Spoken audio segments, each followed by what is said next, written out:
지금도 민족 공조하겠다고 합니다. 민족 공조? 그러면은 김정은, 김일성, 김정일이 민족이냐?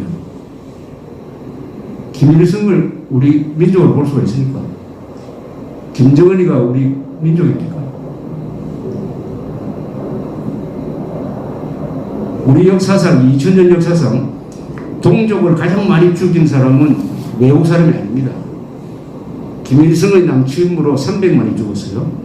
김정일이가 정치를 잘못해가지고 한 200만 굶어 죽었다고 합니다. 그 수치는 약간 정치됐습니다. 강제수용소에서 약 100만 명 죽었다고 합니다. 막 500만 명을 죽였다. 500만 명 죽인 사람을 한민족으로 볼 수 있습니까? 동족을 가장 많이 죽인 사람인데 민족 반역자죠. 민족 반역자. 민족 반역자와 민족 공조하면은 그 사람도 민족 반역자가 됩니다. 근데 제가 이렇게 설명을 하면은 야, 그런 이야기 처음 들었다고 그래요. 왜 처음 들었느냐? 김일성, 김정일, 김정은 우리 같은 민족 아니냐? 같은 민족이니까 북한이 핵을 개발해도 그것은 민족의 핵이다.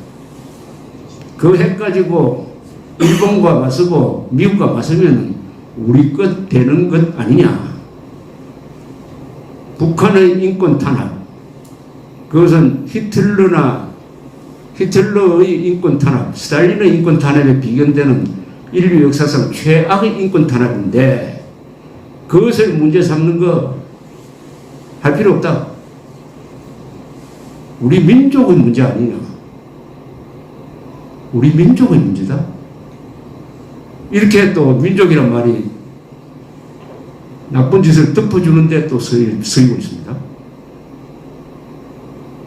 따라서 민족이란 말을 정확하게 이해하지 못하면은 민족이 흉기가 되어가지고 북한의 핵개발도 덮어주고 북한의 인권 탄압도 덮어주고 이렇게 되면은 대한민국의 국민들이 피하 구분을 못하게 됩니다. 피하 구분.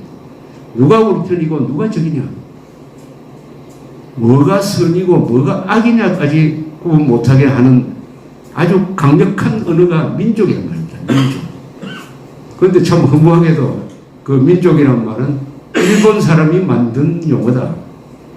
일본 사람이 만든 용어를 가지고 한국 사람들이 장난치고 있다. 이렇게 되는 거죠. 일본에서는 그 민족이란 말을 우리식으로 이렇게 흉기로 삼아가지고 어떤 공동체의 진위, 피하, 선악 구분을 망가뜨리는 식으로 이용하지는 않습니다.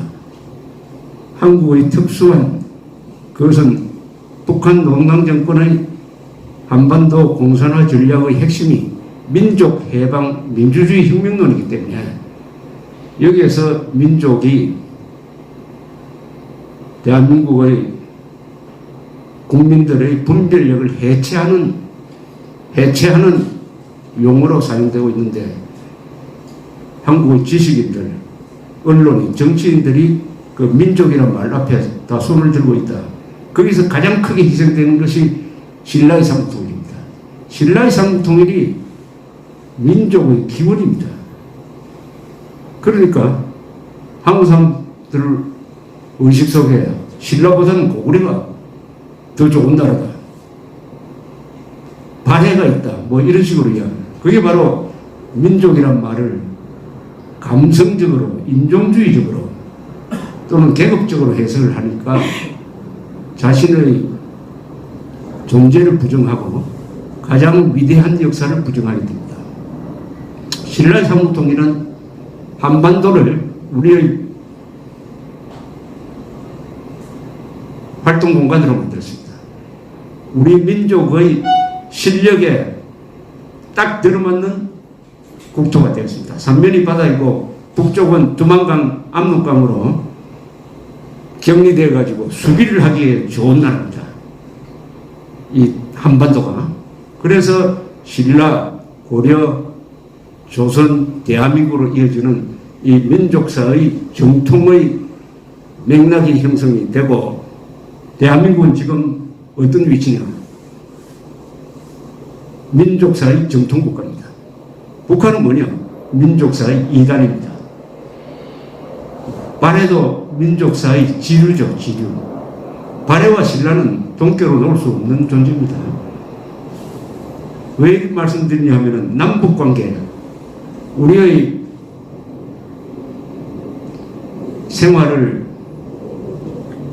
규정하고 있는 가장 중요한 남북관계의 본질이 뭐냐? 이것은 민족사의 정통성과 삶의 양식을 놓고 다투는 타협이 절대로 불가능한 총체적 권력 투쟁이라는 점입니다. 민족사의 정통성, 북한이 우리 민족사의 정통국가냐 아니면 대한민국의 민족사의 정통국가냐를 놓고 지금 남북한이 대결을 하니까 이게 타협이 안 돼요. 누가 종손이냐 누가 서자냐 하고 싸우면 이거 타협이 안 됩니다. 정통성 싸움입니다. 대한민국이 민족사의 정통국가라는 것은 지금 서두에 제가 말씀드린 이 통계가 설명을 해주고 있다고 생각을 합니다. 오늘 그 맥락 속에서 오늘 주제는 한반도의 핵게임이었어요. 제가 뭘 이야기하겠느냐 해서 한반도의 핵게임이라고 하고 그 다음에 원고를 미리 좀 달라고 그랬습니다. 그래서 9월 1일 벌써 3개월 지났군요. 3개월 전에 그 당시 상황을 정리를 해서 보내드린 게 이겁니다. 이거. 여러분 이거 갖고 계시죠? 저도 이걸 읽어보면서 재밌게 느꼈어요. 3개월 전입니다. 한반도 상황 굉장히 급변합니다. 또 중간에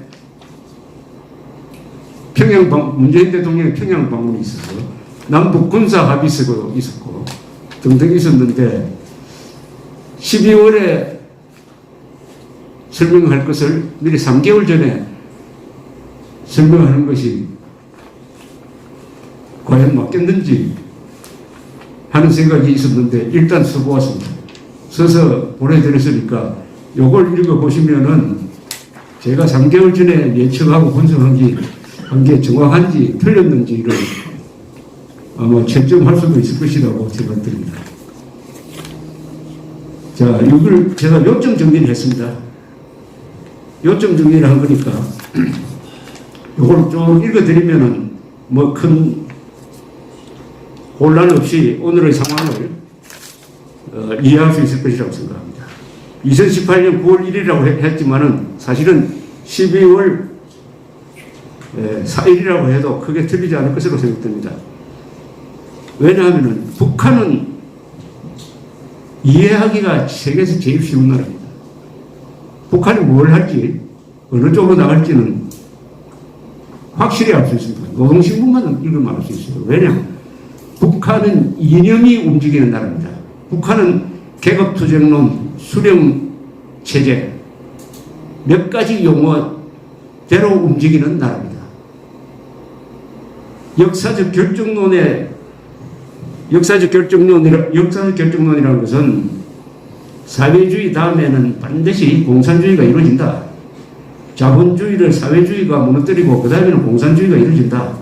우리가 역사의 진보편에 서 있다. 이런 결정론을 갖고 있기 때문에 이 사람들은 거기서 한치도 벗어나지 않습니다. 그러니까 핵 문제도 그런 맥락 속에서 이해하면 쉽게 정확하게 파악이 가능한 것입니다. 그러나 북한 상황을 자기가 이용해 먹겠다든지 북한에 대해서 희망적으로 본다든지 하면 틀리죠. 사과 끼면 안 되죠. 북한을 있는 그대로 보면은 북한만큼 예측 가능한 나라가 없는 것입니다. 첫째, 북한은 핵 보유국이다. 믹사일이 약 1000기, 핵폭탄은 60개로 추정됩니다. 두 번째, 북한의 핵무기는 체제 유정이 아니라 남한 적화에 의한 한반도 통일용입니다. 북한이 핵무기를 포기하면은 두 개를 포기하는 것이 됩니다. 대남 군사적 우위 그리고 공산 통일을 포기하는 것이 됩니다. 이는 북한 정권의 존립 목적과 존립 이유를 스스로 없애버리는 자살행위죠. 더 간단하게 이야기하면 북한 보고 핵 포기하라는 것은 코브라 보고, 코브라 있죠, 코브라. 살모사 보고 독배라는 겁니다. 여러분, 코브라가 독배면 어떻게 됩니까? 뭐가 됩니까? 지렁이가 되지 않습니까? 지렁이를 누가 건넵니까? 밟아버리지. 북한은 절대로 김정은 체제가 있는 한, 아마 김정은 체제가 무너지더라도 체제가 존재하는 한 핵을 포기할 수 없는 구조다. 이런 점을 말씀드립니다. 따라서 북한 정권은 핵무기를 포기할 수가 없다. 주한미군이 철수하고 한미동맹이 사라져도 포기할 수 없습니다.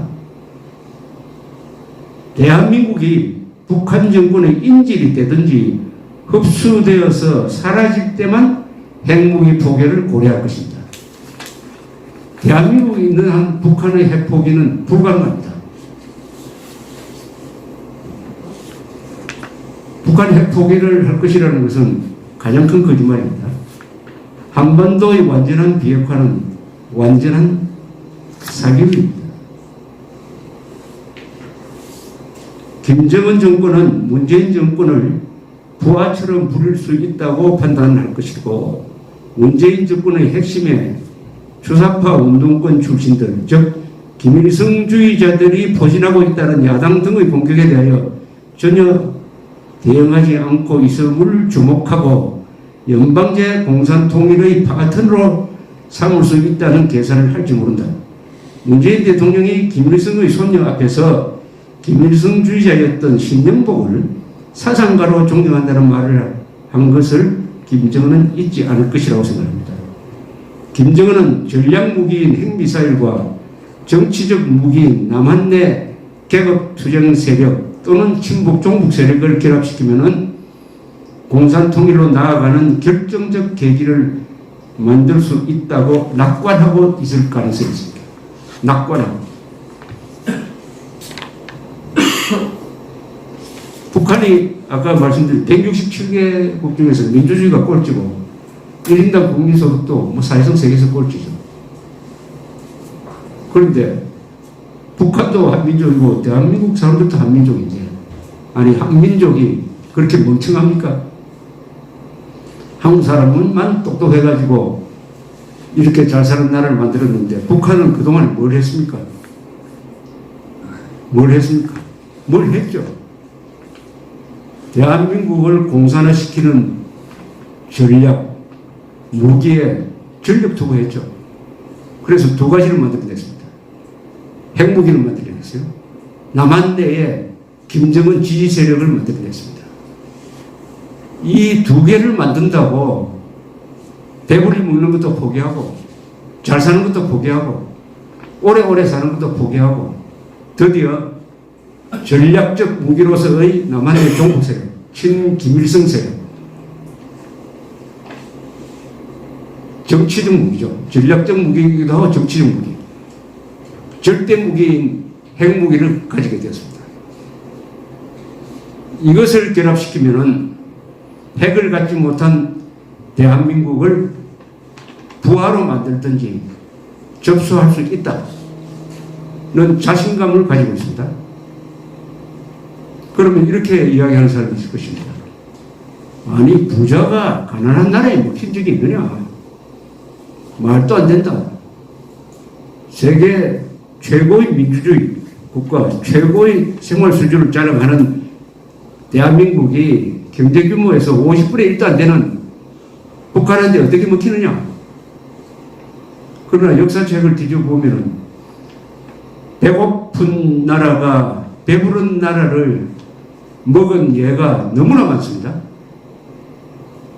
최근의 예가 베트남이죠. 배고픈 월맹이 배부른 월남을 먹였습니다. 중국에서는 주로 배고픈 북방민족이 배부른 남쪽에 사는 한족들을 정복해가지고 부하로 다스렸죠. 청나라, 유진족의 청나라, 몽골의 원나라, 수당도 그 북방민족입니다. 5, 16국 시대에 뭐 흉노라든지 선비족이라든지 이런 북방민족. 세계사를 보면 재밌는 게 있습니다. 남북이 대결하면 거의 북쪽이 이깁니다. 남과 북이 대결하면 미국에서도 북군과 남군이 싸우니까 북쪽이 이겼습니다. 월남에서도 북쪽의 월맹이 이겼어요. 이탈리아에서는 북쪽 세력인 사르디니아 왕국이 19세기에 이탈리아를 통일했습니다.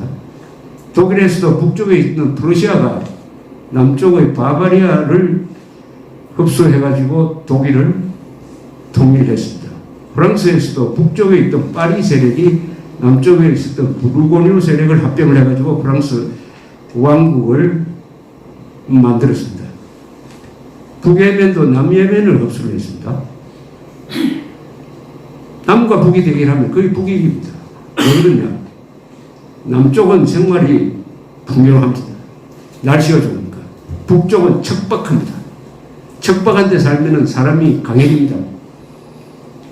풍요로운 데 살면 사람이 나태해집니다. 용기를 잃습니다. 남북 대결, 한반도의 남북 대결도 그게 적용될지도 모르겠다는 생각이 듭니다. 그게 적용될 때, 다만 삼국 통일을 보면 고구려가 통일하지 않고 신라, 남쪽은 신라가 통일했다.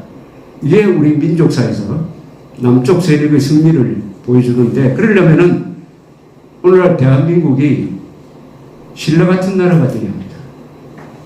그런데 오히려 북한이 신라 같은 나라고 한국은 백제 같은 나라가 아니냐 하는 생각이 들 때가 있습니다. 백제가 삼국 중에서 인구가 제일 많았습니다. 망할 때. 그런데 분열을 해버렸습니다. 분열. 내부 분열. 황산벌 사오면서 백제가 동원한 군사력이 5천밖에 되지 않았어요. 신라는 5만 명을 동원했습니다. 동원력이 신라가 컸다는 거죠. 인구는 적은데 신라는 자주성이 강했습니다. 백제는 분열성이 강했어요. 오늘날 남북한에 주는 중요한 교훈입니다. 교훈. 자, 한반도의 핵게임. 그러면 우리 대책은 뭐냐? 북한이 핵무기를 절대로 포기할 수 없다는 현실을 받아들여야 대책이 나옵니다. 포기할 것이라는 희망을 가지고는 대책이 안 나옵니다. 대책이 나온다고 한들 그것은 북한에 유리한 대책밖에 나올 일이 없습니다. 대책은 한국도 핵 보유국이 되어가지고 핵 대 핵의 균형을 맞추는 길입니다. 핵무기가 1945년 8월에 히로시마 나가사키에 쓰여진 이후에 인류 역사에서 보면은 핵을 가진 적국이 있으면 반드시 옆에 나라가 방어 차원에서 핵무기를 개발합니다. 미국이 핵을 갖게 되니까 4년 뒤에 소련도 핵을 가졌습니다. 그걸 믿고 김일성이가 남침을 한 겁니다. 소련이 핵을 가지니까 영국도 핵을 가졌어요. 영국도 핵을 가지니까 프랑스도 핵을 가졌습니다. 소련이 핵을 가졌는데 중국이 소련과 사이가 나빠지니까 중국도 그 가난한 중국이 1964년에 핵을 가졌습니다. 중국이 핵을 가지니까 그 옆에 붙어있던 인도도 핵을 가졌습니다. 다 가난한 나라입니다. 인도가 핵을 가지니까 인도보다 더 가난한 파키스탄도 핵을 가졌습니다. 이게 핵 전략의 기본입니다. 핵은 절대 무기니까 절대 무기는 상대 무기로는 상대가 안 된다. 그러면 한국이 어떻게 핵을 가질 수 있느냐? 두 가지 방법이 있겠죠. 작심하고 자위적 자체 핵무기 개발을 하는 겁니다. 그러면 한 2년쯤 걸릴 겁니다. 우리는 플루토늄이 훨씬 더 많으니까 실험하지 않고도 좋은 핵무기를 개발할 수 있다고 합니다. 문제는 국가 의지가 있느냐죠. 그게 너무 어려우면은 1991년에 한국에 배치되었다가 미국이 빼내간 전술 핵무기가 있습니다. 전술 핵무기는 주로 전투기에 싣는 무기입니다. 전술핵 무기가 한때 수백 개가 한국에 있었습니다. 그것을 91년에 부시 대통령, 지금 돌아가신 부시 대통령의 결단에 의해서 다 유럽만 빼고 회수했습니다. 그때 한국 것까지 가져가 버렸어요. 그런데 지금은 북한은 핵을 가지고 있고 한국은 핵이 없습니다. 따라서 미국을 압박해가지고 전술핵을 재배치하라. 전술핵 재배치하는 것은 안 된다. 사용권을 한국도 같이 가져야 되겠다. 이른바 공동사용권입니다. 그렇게 하면은 핵 대 핵의 균형이 맞춰집니다. 이 공동사용권을 뉴클리어 쉐어링이라고 그러는데 핵 공유 정책이라고 합니다. 이게 유럽 5개 나라에 있습니다. 벨기에, 이탈리아, 독일, 터키, 네덜란드 이 5개 나라에는 미국이 전술핵을 배치하고 있습니다. 그런데 전쟁이 나면은 그 나라와 같이 핵을 사용하게 됩니다. 사실은 공동소유예요. 그러니까 독일 같은 나라가 별도로 러시아에 대항해서 핵 개발을 할 필요가 없는 것입니다. 그 정도의 안전장치를 해가지고 전술핵을 재배치하는 것. 이 두 방법밖에 없습니다. 하나, 그것과 약간 비슷한 게 핵우산 정책이죠. 우리는 핵이 없지만은 미국이 가지고 있는 핵무기를 가지고 우산 역할을 한다. 이게 핵우산 정책입니다. 핵우산. 핵우산 밑에 있는 나라가 일본과 한국입니다. 그러면 이걸 믿을 수 있느냐? 믿을 수 없다고 판단하는 사람이 프랑스의 드골이었어요. 케네디한테 물었습니다. 소련이 핵폭탄으로 프랑스를 공격하려고 할 때 미국이 프랑스를 위해서 모스크바를 핵으로 때릴 자신이 있나? 이렇게 물었어요. 그러면 로스앤젤레스가 소련의 보복으로 날아갈 텐데 파리를 지키기 위해서 로스앤젤레스 희생시킬 수 있느냐? 케네디가 있다고 했습니다. 드골이 말했습니다. 나도 당신 말을 믿는다. 그러나 소련 지도부가 당신 말을 믿겠느냐?